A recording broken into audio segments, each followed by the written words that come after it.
Root ने और book ने बड़ी शानदार क्रिकेट का मुजाहरा किया, छक्के चौकों की बरसात। पाकिस्तानी बॉलर्स की जो परफॉर्मेंस थी वो इतनी शर्मनाक थी। इनके हाथ में था क्या मैच, 500 स्कोर करने के बाद भी इनका कोई प्रेशर नहीं होता दूसरी टीम पे। 21वीं सदी में पाकिस्तान को अब ये सबसे बड़ा रन मारा है मुल्तान क्रिकेट स्टेडियम में। अब इसलिए मैच अब भी हम ड्रा के ख्वाब देख रहे हैं। ये टेस्ट मैच रिजल्ट से हट के रिकॉर्ड्स के हवाले से ज़्यादा याद रखा जाएगा। जी, पाकिस्तान का मुकाबला इंग्लैंड, टेस्ट मैच और आज चौथे रोज़ का खेल जारी है। यकीनन इंग्लैंड ने बड़े शानदार खेल का मुजाहरा किया और दो जो रूट थे और ब्रुक था उन्होंने डबल सेंचुरियाँ की हैं और उसके बाद यकीनन जो 850 रन पे इन्होंने इनिंग डिक्लेयर कर दिया और अब पाकिस्तान की बैटिंग जारी है। हमारे साथ सीनियर रिपोर्टर गौहर रहमान और नदीम साहब हमारे साथ मौजूद हैं, इनसे जानते हैं सर क्या समझते हैं आज जो मैच आपने देखा, ऐसे लग रहा था जैसे वनडे मैच हो। रूट ने और ब्रुक ने बड़ी शानदार क्रिकेट का मुजाहरा किया, छक्के चौकों की बरसात, और मैं कह रहा हूँ ऐसे लग रहा था जैसे वनडे मैच हो। तो क्या कहेंगे आप इस हवाले से?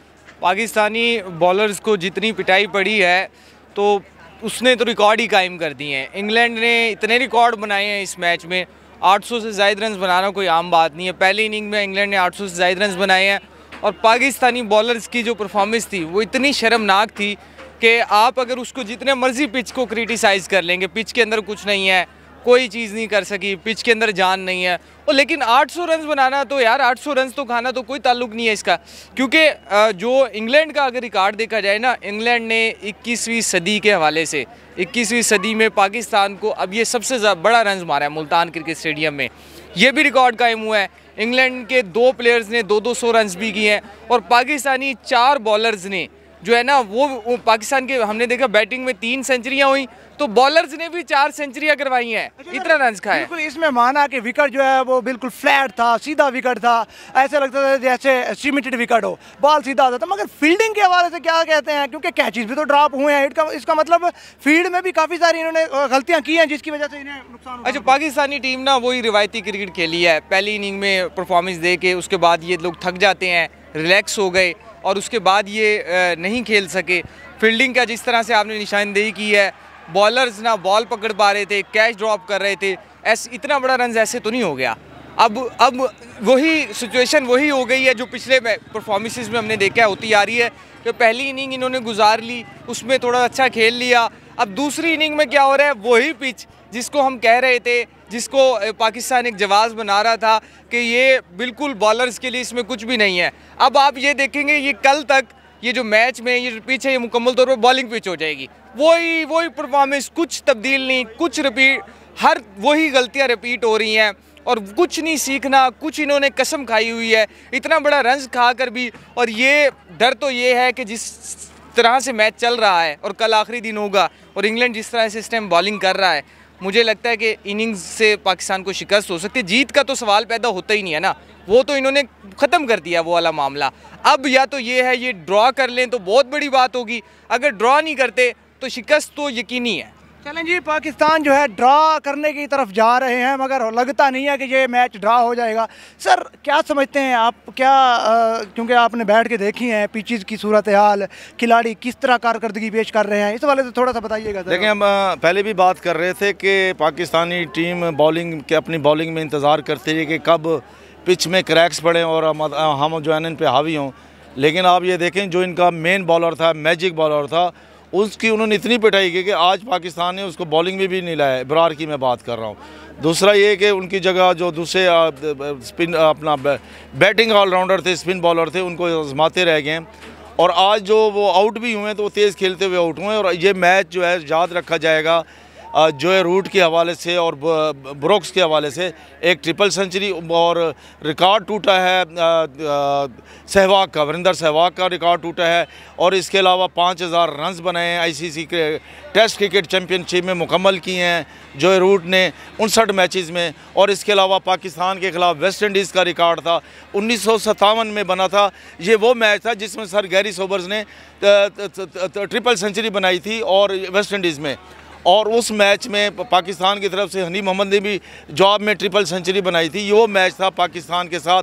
आज वो रिकॉर्ड भी टूटा है, 790 पाकिस्तान के ख़िलाफ़ जो हाईएस्ट रन्स का रिकॉर्ड था वो भी टूटा है और पहली दफ़ा पाकिस्तान के ख़िलाफ़ 800 रन्स का हदफ ऊपर गया है। इसके अलावा 765 पाकिस्तान का ज़ाती रिकॉर्ड था। पाकिस्तान में जो सबसे हाईएस्ट रन्स का रिकॉर्ड था श्रीलंका के ख़िलाफ़ 2009 में श्रीलंका के ख़िलाफ़ बनाया था, वो भी ब्रेक हो गया है।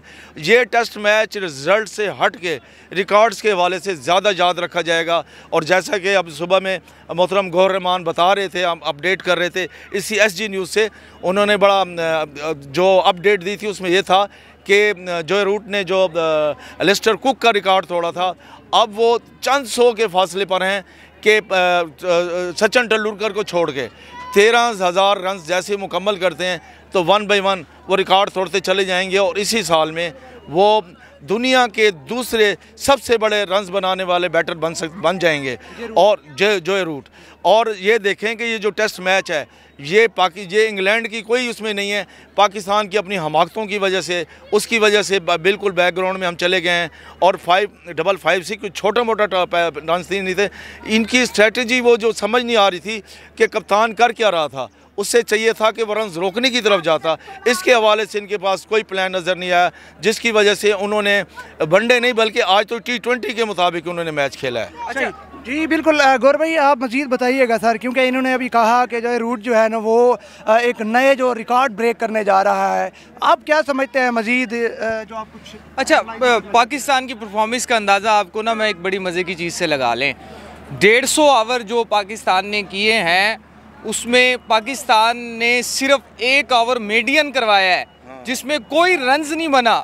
और भाई टेस्ट मैच में आपने 150 ओवर फेंक दिया आपके बॉलर्स ने, सिर्फ आपके बॉलर्स 1 ओवर ऐसा करा सके जिसमें 1 रन ना बने और बकाया हर ओवर्स में रन्स बना है। और पाकिस्तान ने जो 550 से ज़ायद के रन स्कोर किए थे जो इंग्लैंड को पहली इनिंग में टारगेट दिया है, उसमें अगर देखें तो 150 ओवर में पाकिस्तान ने बनाया और इंग्लैंड ने 150 ओवर में 800 रन बना दिए। बिल्कुल ऐसे जहाँ तक मुझे नज़र आया है पाकिस्तान ने जो फील्डिंग जो ली हुई है वो टेस्ट मैचेस के मुताबिक खड़ी नहीं की हुई थी। आपको नहीं लगता था कि सारे फील्डिंग जो है वो बाहर बाउंड्री पे खड़ी हुई थी? क्या है, क्या ये कोई फील्ड जो प्लानिंग थी वो ठीक नहीं थी, क्या वजह थी? बिल्कुल ऐसे ही है जी, पाकिस्तान का एक रिवायती तरीका रहा है और अब जो क्रिकेट खेली जा रही है उसमें स्टैट्स आ रहे होते हैं कप्तान के पास, कोच के पास, और ग्राउंड में भी स्टैट्स भेजे जा रहे होते हैं और उन स्टैट्स को देखते हुए फौरी तौर पर फैसले लिए जाते हैं। पाकिस्तान वही 90s की क्रिकेट खेल रहा है अभी तक कि जो एक फैसला माइंडसेट आप लेकर आए हैं कि इस बैट्समैन को हमने ये बॉल करनी है तो उसी जगह बॉल करेंगे। आप ना पिच को रीड करते हैं, ना आप ग्राउंड को रीड करते हैं, ना आप मैच की सिचुएशन को रीड करते हैं और उसी वजह से आपने पहली इनिंग में 550 रन बनाए, आपके 3 बैटर्स ने 350 रन बनाए और आज आपने ये मैच गंवा दिया है। ये तकरीबन पाकिस्तान मैच ये गंवा चुका है क्योंकि जो सूरत हाल चल रही है, जिस तरह से हमने सुबह बताया था कि आज हर सूरत में इंग्लैंड पाकिस्तान को खिलाएगा और कहेगा खेलो। टी ब्रेक से पहले उन्होंने खिला दिया, उन्होंने कहा खेलो, आओ जो हम तुम्हें टारगेट दे रहे हैं वो भी पूरा करो और उसके साथ उन्होंने कल का दिन भी मौजूद है। मुझे नहीं लगता कि ये मैच अब पाकिस्तान ड्रा कर पाएगा। पाकिस्तान के हाथ से बात निकल गई है और पाकिस्तान ये कल जो इस मैच के हवाले से आप फैसला होता हुआ देखेंगे।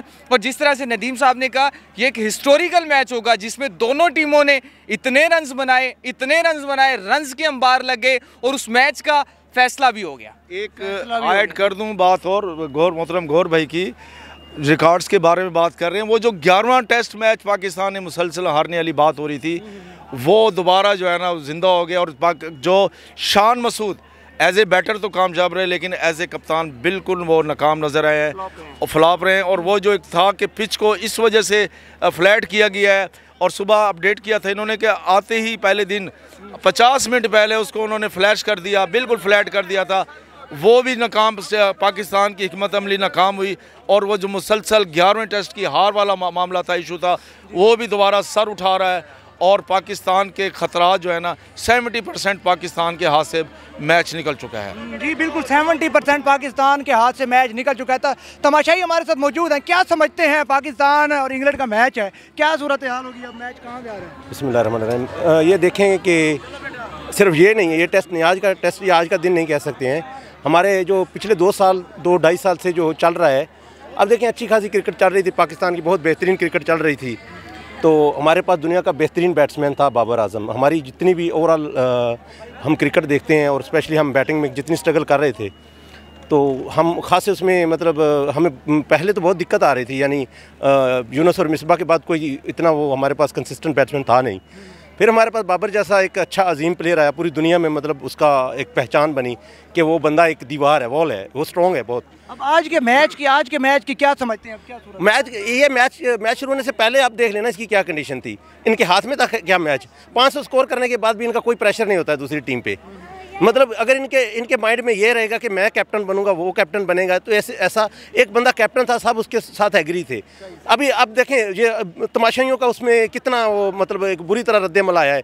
जब ये शान मसूद आउट हुआ, आपने देखा था, वो बाबर आजम के नारे लगा रहे थे। क्यों नारे लगा रहे थे? वो इसीलिए लगा रहे थे, कप्तान जो है वो हमारे लोग नाराज हैं, वो सेलिब्रेट कर रहे हैं। देखें वो कप्तानी में नहीं खेल सकता ना, कप्तानी में खेल ही नहीं सकता, इस वजह से उसको कप्तानी से हटा के शान मसूद को लगाया गया है ताकि बाबर आजम जो है वो परफॉर्मेंस दे सके। वो तो ये वजह है। भाई साहब, वो कप्तानी में खेल सकता था, बहुत अच्छा खेल रहा था।